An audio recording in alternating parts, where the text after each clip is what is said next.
What's up? What's up, man? You want to do my intro? Welcome the people to the video. What's up, everyone? Welcome to another video. Thank you guys for tuning in. What's up?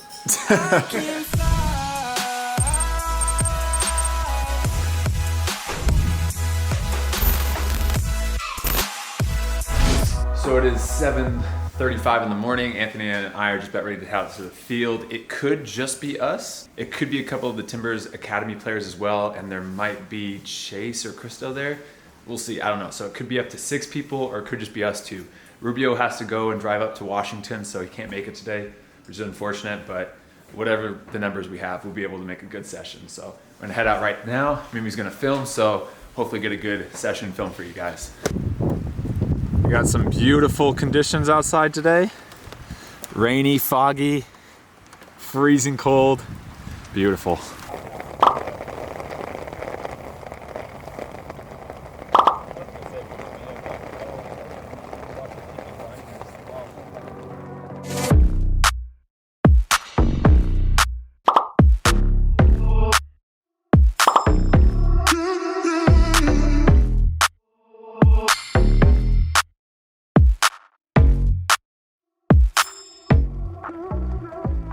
So we started the training session off with just some rondo, 3v1 transition. So after 5 passes, transition over to the next side.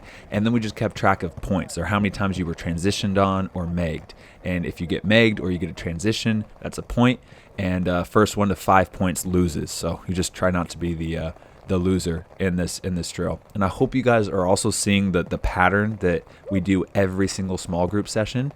And this is like the most standard pattern for team trainings or small group trainings. We always start off with a warm up, then we do some sort of rondo, whether that's a transition rondo like this, whether it's 5v2s, then we go into like a passing drill, and then into like some form of shooting or crossing and finishing, and then we go into playing, and whether that's 1v1s, 2v2s, 3v3s, and then we'll kind of throw in 2-touch randomly in the session whenever we need to.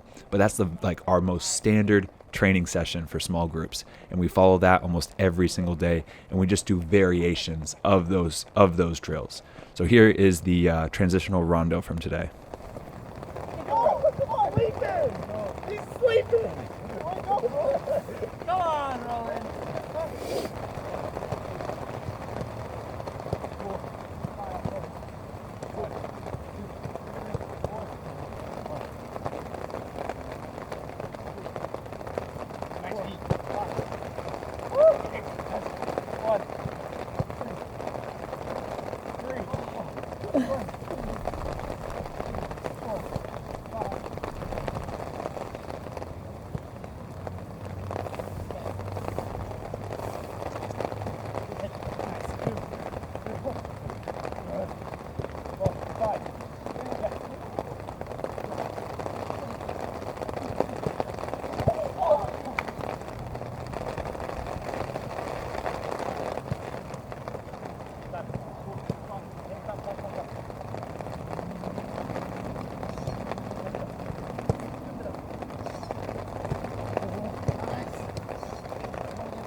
The next drill we did is just very tight space triangle passing, just popping off the cone, taking a touch, and then passing. And then we switch over to the other side, going the other direction. Then we do a couple different patterns, whether that's like a give and go or giving it right back and then popping back. Just little tiny variations, just really trying to pop the ball, make it move quickly, and keep everything sharp, quick, and no bobbling of the passes. That's always the goal.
Now we're feeling warmer, so we start to open it up and hit a little bit harder passes. This is like 20 yards in between the two cones, 20 yards, just trying to ping the ball either with the instep or the laces hard to our partner, and then just working on cleanly touching the ball in front of us and passing it. And then this is the same exact thing now, but a little bit of give and go around the cones, going counterclockwise, and then we did counterclockwise right after that.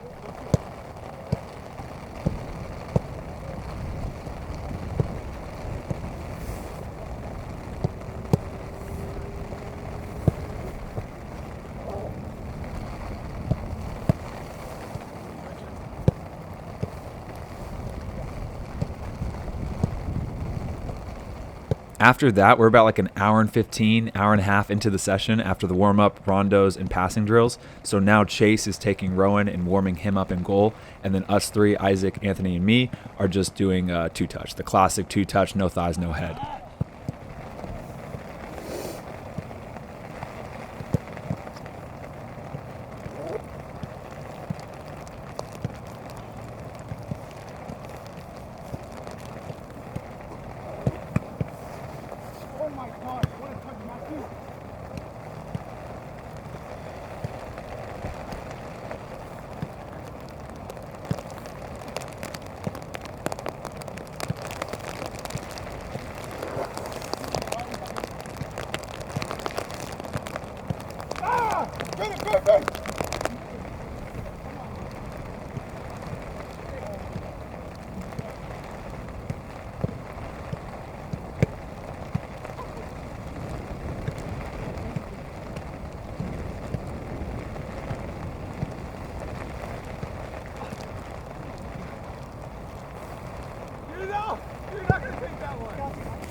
Once Rowan's all warmed up and ready, now we do like a little curled shot, so just passing the ball into a partner, laying it right at the corner of the semicircle of the 18-yard box, and just curling it into the far post. Or if Rowan's cheating, maybe trying to hit near post on him. We just did like 2 sets each side, and then we go straight into the next shooting drill.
Now here's a great finishing drill that's kind of like fitness and finishing. You get tons of reps, some crossing as well. Just a great finishing drill that Chase picked up when he was over in Denmark.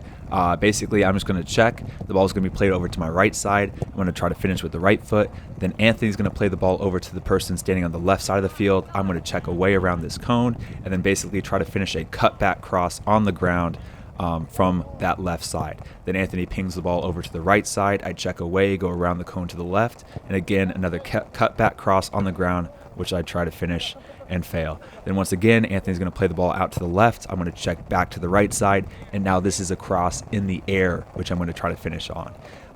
Still don't finish again.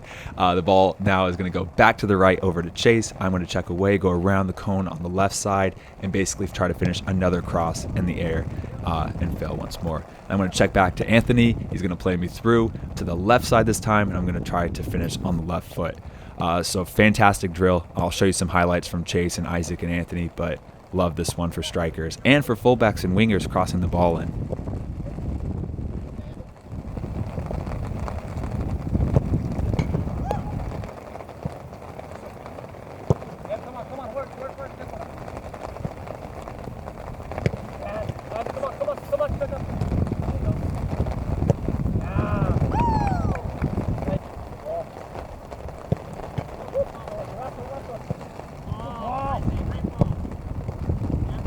Then we finished with just 1v1s to goal. We created a very tight lane right here, right at the width of the post, and then it's just 1v1 to goal. Rowan's going to ping out a ball. You're going to take a touch. You have an unlimited amount of time, unlimited amount of touches, but you're just trying to finish. And if you get scored on, you have to defend again, and the first 1 to 10 goals wins. So that was how we finished the training session.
Damn, Matt.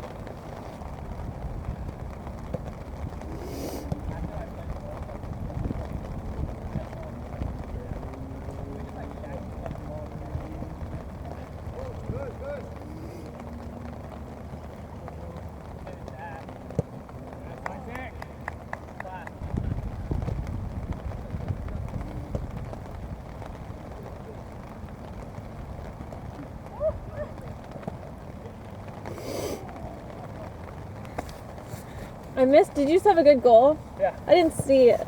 Do it again.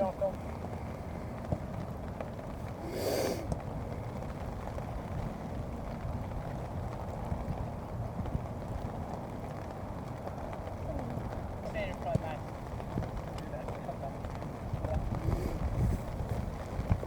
There you go. Nice, Isaac. Go.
Hey! Hey! Out! It was on the line. It was on the line. No, that's where to go.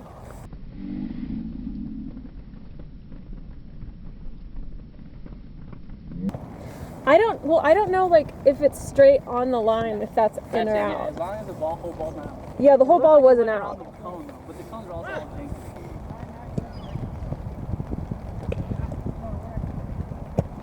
Oh. Right, rebuttal.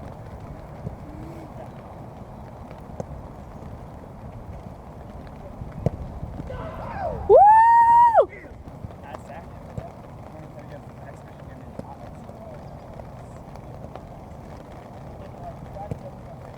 Fucking heavy, man.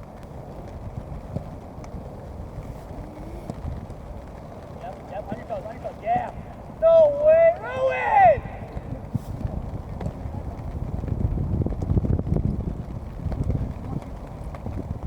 That was out.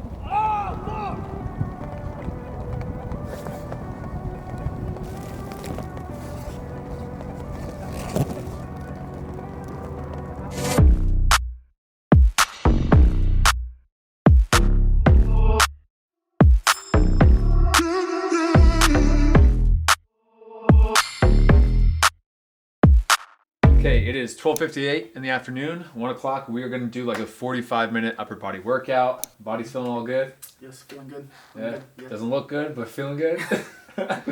So now we're going to do, it's going to be very similar to, did I film the last upper body session? Yeah, we did. This is going to be very similar to the last upper body session you guys saw. So it's like pull-ups, some dumbbell presses and everything. I got to get on a routine where I'm filming the lower body. Yeah, we didn't film the lower body, but we filmed the upper body for sure. Yeah, so now it's going to be, all they're seeing, I think the last 3 sessions have been upper body. bodies. But I basically go lower body, upper body, prehab, and that's kind of like the split that I do with those 3 workouts. All right, you ready? Ready to go, man. Let's Smash get it. out. For the warm-up, since we only had one bike, we did a little superset. So I would start off doing 10 push-ups on the dumbbells. After 10 push-ups, I would stand up and do 10 bent over reverse flies with, I think these are like 15 pounds or something. And Anthony would do 1 minute on the bike. After we're all done, we would switch. I would hop on the bike for a minute, and then Anthony would do the exercises. And in total, we did 3 sets before moving on to like the first exercise of the workout. And the first exercise was wide grip pull-ups, or semi wide grip pull-ups, as wide as you can go in the door frame. Just trying to do as many reps as we can with 3 sets. So again, really pushing ourselves, going to failure or close to failure, but really maxing out with 3 sets. After 3 sets of that, we came over here and did the incline dumbbell bench press with 55 pounds. And again, we kind of just repped it out, like 15 reps or so, 10 to 15 reps, 3 sets of this. And our rest time was just basically while the other person was working. Then we did a little circuit here. So I would start off doing the banded shoulder press standing. So I would do about 20 reps of these, really kind of do some muscular endurance, rep out. Then I would do 45-second side plank on each side. After 45 seconds on each side, then I would come over and do these back extensions. And Anthony would kind of just follow along right behind me. In total, we did 3 sets of the circuit, and the rest time was incredibly short. Finally, we finished with another superset here. Anthony would do bent over rows with like 45 pounds, try to do like 10 to 12 reps. And then we'd also do these like pull-aparts, band pull-aparts. It was just a burner for the rear delts. And that was pretty much the workout. Got on the books? Another deadly one, bro. I'm feeling strong already. Can you guys tell? I'm gonna be a beast, man. I'm gonna be Okay, that's where I stopped. No, it was good though. Lifestyle, guys, it's good, man. It's a great workout. The thing I like about it the most is I've been really consistent. You know what I'm saying? Like, the diet's been good, workout's been good. So, bro, I can only see improvements. So. And you've lost like 5 pounds, huh? I have, yeah. Well, I came at 164, and I'm at 159 now. So, Yeah. So 5 pounds in a week exactly. Yeah, guys. Guys, when I'm telling you this, Matt Sheldon lifestyle works, man. You know what's funny is Anthony always makes fun of me for not having a life. Like he's like, all you do, and like it's just like you don't have any friends. No, Mimi makes fun of you for that. Mimi makes fun of me. Mimi and your mom makes fun of you. Yeah. I actually like it because, bro, you can actually sit down, you can go out through your days, like you have a routine, so you can actually get work done. I was saying when I'm back home, bro, I have like a lot of stuff, my friends and everything, you know. So yeah, it's good. You can get the work done, bro. It's good just to be a sociopath and just stick to your work. So I got to give a quick shout out to my man Mike Garrick. He was actually one of my old teammates back when I played for UC Davis. So one of my old teammates, he started this company, Fitnesse, I think a couple years now. I always lose track of time, but it's been a few years. And he sent me out some of the gear. This video is not sponsored at all. He just sent this out to me, but awesome. I think this is one of the highest quality like yoga mats or workout mats that I've actually had or been on in a long time. So this is a really good yoga mat. He sent the bands that you saw in today's workout, little t-shirt, Fitnesse. I'm gonna plug it. It'll all be in the description if you guys want to check it out. Built to Grind, a little long sleeve t-shirt with a nice little shirt right there, and then also the bands to go around your knees to do any glute activation stuff, all different levels, Fitnesse, and then you have all the different handles. So like you can put the handles for your legs, you got the handles you can use for the arms, like you saw when we were doing shoulder presses, a whole bunch of different stuff like that. So very cool. Go check him out on Instagram. Like I said, one of my old teammates back from UC Davis, Mike Garrick, and thank you very much, Mike, for sending it out. But pumped about this stuff. Okay, so it is currently 4:45 in the afternoon, in the evening. We've just been working for the last like 2.5 hours or so, just sitting here, just working. Anthony's working on a program right now, probably editing a video or just watching stupid YouTube videos. I don't know what he does. All three. I've just been answering emails and starting to edit the video that you're watching right now. But I'm going to do the continuous Q&A for this video. This question is from William Kavik, and he asks, how did you differ yourself from other people to become pro? Basically, how to become a pro opposed to other players. So I love that question. I think I've thought about this. Me and Anthony have talked about this just before. I think there's really 3 reasons why I've become pro versus my teammates, because I wasn't always like the prodigy kid who's going to become pro no matter what. And I think those 3 reasons are, 1, just work ethic. Just going every single day and just doing more than everybody else, whether that's fitness, whether that's training, working out, or whatever. I feel like, honestly, like I don't want to toot my own horn, but I feel like I work harder than 90% of other players, especially at the youth level, college level, semi-pro level. So that's obvious. I think that's so obvious why most players become pros. They just work harder. Number 2, I just never quit. And I know it sounds so obvious and so cliche, but you'll see from like 18 to 22 is this crucial, crazy time of a lot of players quitting and focusing on school or focusing on a job. And there's nothing wrong with that. But many, many players get weeded out at that time because they either cannot financially support themselves, or they have a different passion, or they get burnt out or something. So between those years of 18 to 22 years old, many players stop working, stop training, and kind of stop pursuing the dream. And I feel like if you're just somebody who doesn't do that and you just keep on pursuing it, then everybody else kind of gets weeded out. And especially as you continue to grow older and you go through more experiences and you get injured and do all this stuff, many people just keep on retiring and falling off. So now I'm at 28 with tons of experience and tons of training under my belt, and majority of my old teammates and players I played with have all now retired, probably up to like 99% if I look through my entire career. So I've just been that one person who's just decided like, I'm not gonna stop. I'm just gonna keep being committed to this. And 3, the final thing I really think, and I think this is the most important thing, is that I have my strengths about my game that I've always had about my game that makes me special as a player. And I think that's my work rate, my athleticism, and my speed. I think those are like 3 characteristics about me that set me apart from other players. But I have just relied on those in the past.